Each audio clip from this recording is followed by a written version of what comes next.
청취자들 문자 지금 보내고 계시는데요. 6549님은 지방선거 투표 사무원입니다. 차질 없는 투표 진행을 위해서 최선을 다하겠습니다. 이런 문자 주셨고요. 4212님은 제가 앞서서 한 인터뷰 들으시고는 이런 질문 주셨어요.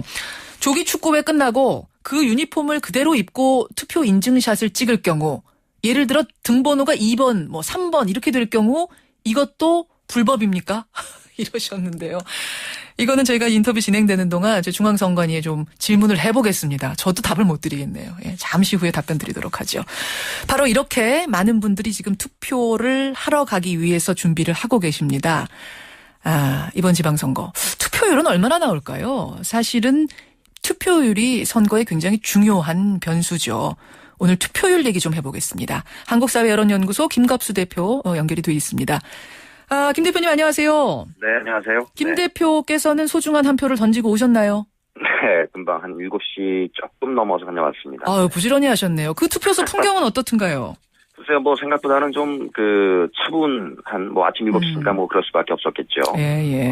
아침에 이제 출근하시는 분들이 좀 계신 것 같았습니다. 가방을 둘러맨 분들이 좀, 보이는 걸로 봐서. 맞아요. 그러니까 직장에 이제 가서 투표를 할 수는 없으니까, 미리 일찍 하시고 이제 아마 출근하시는 분들이 좀 제법 있지 않나 하는 생각입니다. 그렇죠. 이번 선거, 유독 접전 지역, 경합 지역이 많습니다. 이 말을 다시 하면 아주 적은 차이로도 당락이 갈릴 수가 있다는 뜻인데, 그래서 오늘 투표율이 얼마나 나오느냐는 아주 중요한 거 맞죠?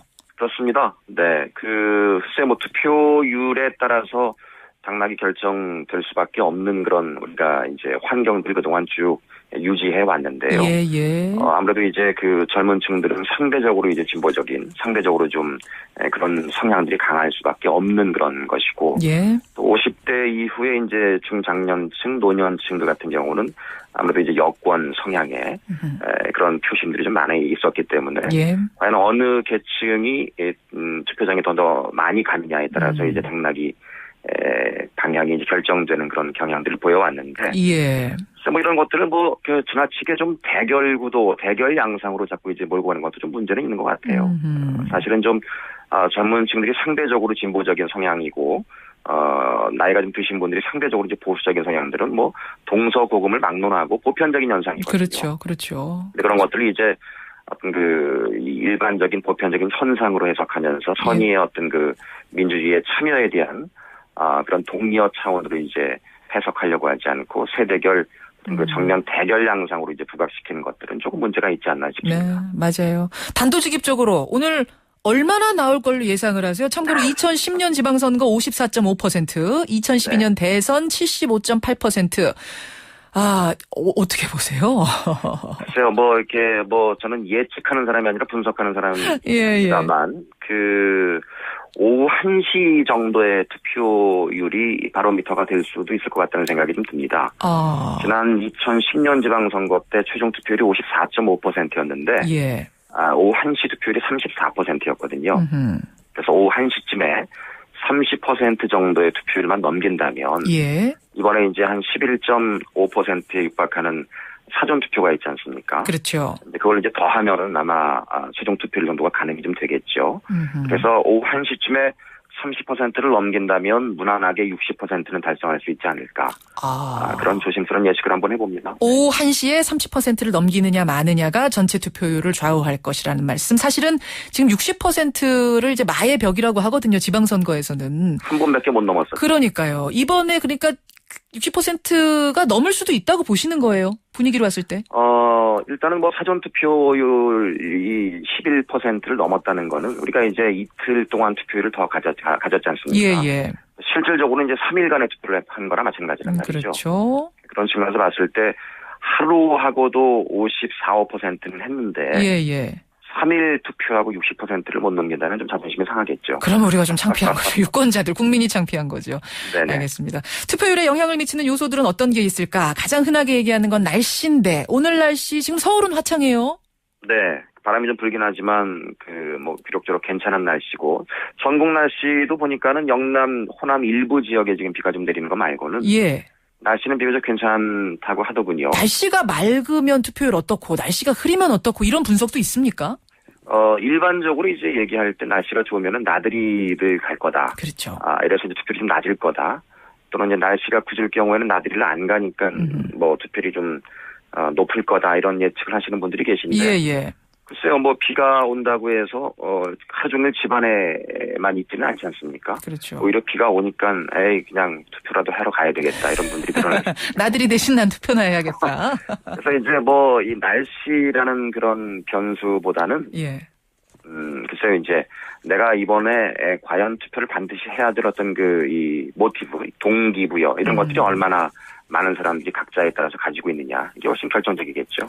이번에는 그럼 어떤 걸 보세요? 어떤 요소들이 투표율에 영향을 줄 거라고 보십니까? 애초에 우리나라의 지방선거라는 것들이 특성상 대선이라든지 총선이라든지 이런 것들이 중간쯤에 늘 놓여 있는 선거였습니다. 예.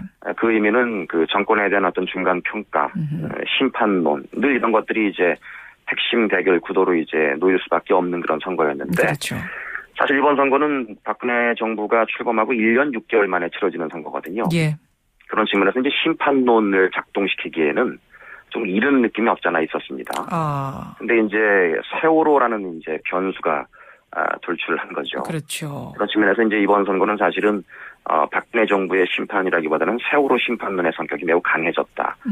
그런 측면에서 세월호 참사를 지켜보면서 정부의 이 대응이라든지 이런 것들에 분노하고 화가 난 그런 사람들이 얼마만큼 투표장에 가느냐. 예. 맞서서 이제 새누리당 지도부가 전면적으로 이제 어제 그제부터 도와주세요라는 그런 읍소 작전으로 지금 나오고 있잖아요. 도와주세요 캠페인 하고 있어요, 새누리당이. 그렇습니다. 예.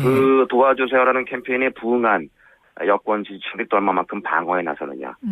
이런 이 구도가 좀 만들어졌다고 봤을 때 예.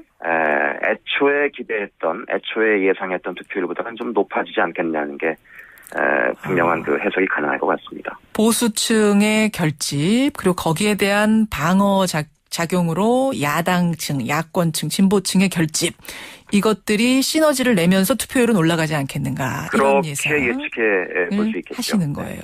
사전 선거라는 것이 전국적으로 시행된 게 이번이 처음 아니겠습니까? 그렇습니다. 네. 투표율이 11.49% 생각보다 높았습니다. 이것은 어떤 변수로 작용을 할까요? 사전 투표율이 매우 높았다는 것은 일단 전체 투표율에 미치는 영향들이 분명히 있겠죠. 말씀드린 것처럼. 예. 전체적으로 높아질 수밖에 없는 상황이겠다.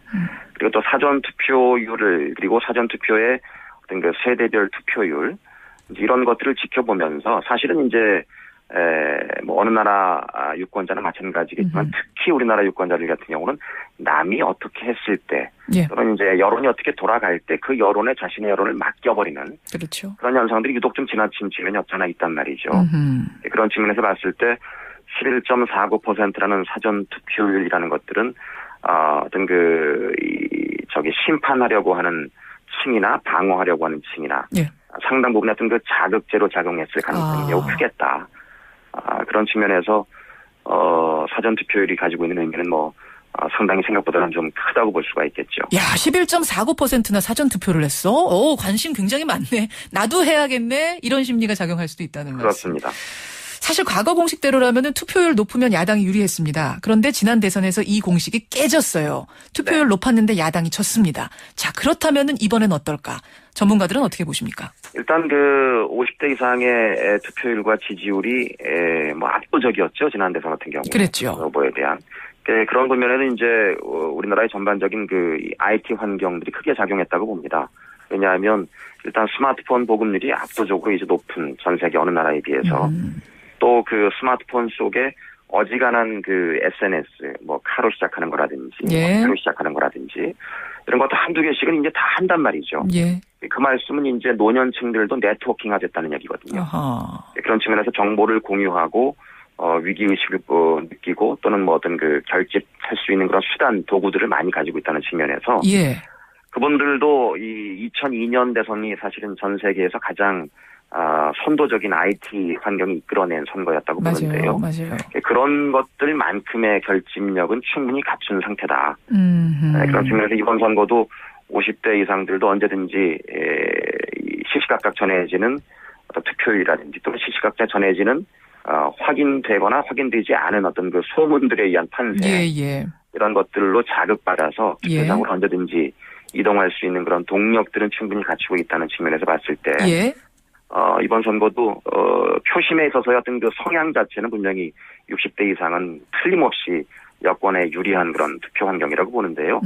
얼마만큼 그 네트워킹화된 노심들이 투표장에 가느냐, 향하느냐 이런 부분들이 이번 선거의 가장 큰 결정타가 될 수 있겠죠. 특히나 이제 수도권을 중심으로 해서 중부권이 지금 초박빙 상태란 말이죠. 그렇죠. 그런 측면에서 봤을 때는 이제 얼마만큼 그 세대별 층들이 예. 동원 내지는 또 어떤 그 자격에 의한 예. 자발적인 참여 예.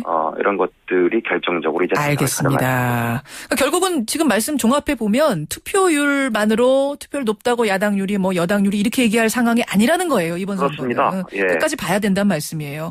네네. 지금 이제 우리가 변수 몇 가지 얘기를 나눴는데 이것들 외에도 우리 김갑수 선생님 보시기에 이 변수 참 중요하다 하는 거 어떤 거 있을까요? 글쎄요, 특별하게 변수라고 느낄 수 있는 건 없겠지만은, 일단은 최근 마지막 며칠 동안에 여권이 느꼈던 위기의식은 생각보다 컸던 것 같습니다. 아까 말씀하신 것처럼, 도와주세요 캠페인. 사실 예. 여당이 그래서 또 이제 다수당인 상태에서, 예. 또 정권을 장악하고 있는 상태에서, 여당이 도와주세요라고 읍소하는 건 상당히 이례적인 현상이거든요. 그것도 중진들이 다 나서서. 그렇습니다. 젊은 사람들이 한 게 아니라, 예. 그렇습니다. 그런 측면에서 이제 상당히 이제 여권이 느끼고 있는 위기감이 생각보다 클 수도 있겠다. 또는 여권이 지난 대선부터 해서 선거에 임하는 자세와 태도라든지 전략 전술이 생각보다 굉장히 치밀해졌다. 예. 이렇게 이제 해석할 수도 있을 것 같습니다. 그것이 얼마나 통했느냐 마지막에 이것도 변수라는 그렇습니다. 말씀이신 거죠. 네네. 읍소 작전 알겠습니다. 네. 그 읍소를 또 방어하는 그 옆에서 그런 캠페인들도 있었는데 또 그것은 얼마나 통했느냐 이런 그렇습니다. 것들이 되겠네요. 여기까지 지켜보고요. 다시 한번 여러분들께 소중한 한 표 걸리는 행사라는 말씀 전하면서 인사 나누죠. 대표님 고맙습니다. 네, 감사합니다. 한국사회여론연구소 김갑수 대표였습니다.